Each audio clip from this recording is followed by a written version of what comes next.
Hello, everyone. In honor of this online ceramics exhibit that we just released, I thought I would show you some of the early basic pottery techniques. I'm not actually using clay. What I'm using is air dry modeling clay, which has some similar properties, but it doesn't require a kiln to fire it or to dry it out. That's an advantage for me because I don't have access to a kiln right now. It's also available locally, which is nice. But one thing I do want to warn you about if you're going to imitate me is that it's not food grade, it's not for your cereal bowl, it's not for your coffee mug. It's a crafting clay for things like jewelry and coasters and bowls to put your keys in. And I'm just working it right now to make sure it's nice and smooth and easy to work with. So clay is widely available, so multiple different cultures have worked with clay and created clay objects and clay vessels. As far as we know, the first things that people made out of clay were actually figures of humans and animals, but then we figured out that we could actually shape vessels from them, things like bowls and pots and plates and all that. We could fire them and we could actually make something that was durable and useful. So the very first way to make a pot, as far as we know, this is sort of the first thing we figured out, is you get a lump of clay and you make a pot. And I'm just squishing it into a pot shape. These are sometimes called pinch pots because, again, I'm pinching it. If I was going to put a lot of time and effort into it, I could make something a lot smoother, but this is the basic idea.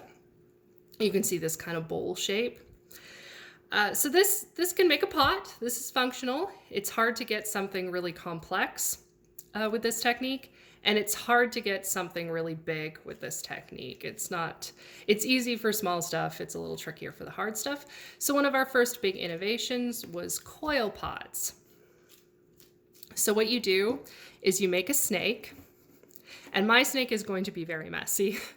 If I was going to make a pot for real that I wanted to put something in, I would be a lot more careful and I would take a lot more time, but this is just a quick demo. So I make my snake.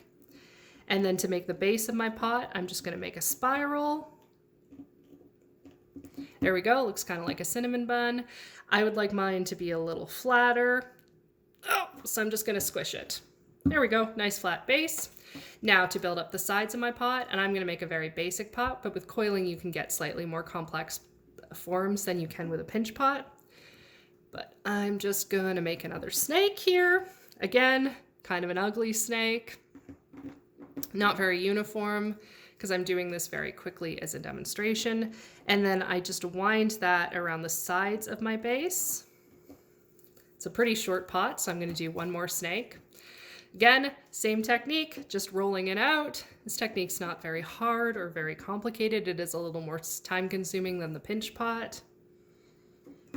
And then once again, I just wind it around my base. And you can see I've got the basic pot shape. And again, this is a much neater and more uniform pot than the pinch pot. And once it's dried a little, I can actually go up the sides and smooth them out if I don't like that coiled look. Or I can keep the coiled look because that's neat for some things. So that's sort of early clay working and pot making techniques.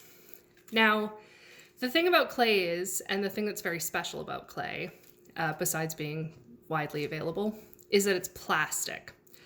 It's not made of plastic, that's different. It's plastic. So what that means is that you can shape it and it will take and hold that shape. So something like stone, I can shape it, but not easily. I can't just pick up a rock and turn it into a butterfly. I would have to get actual tools to form that figure. Whereas I could get, say, a handful of flour and I could make a pot shape, but it's not going to hold that shape as soon as my hand goes away. Whereas clay, it's really easy to shape, but it'll hold that shape. So that means that I can make very complex forms very easily. So I can make a pot, or I can make the Loch Ness Monster, because don't forget, first things you do with clay are animal figures. So I encourage you to go out and experiment, because that is how we innovate.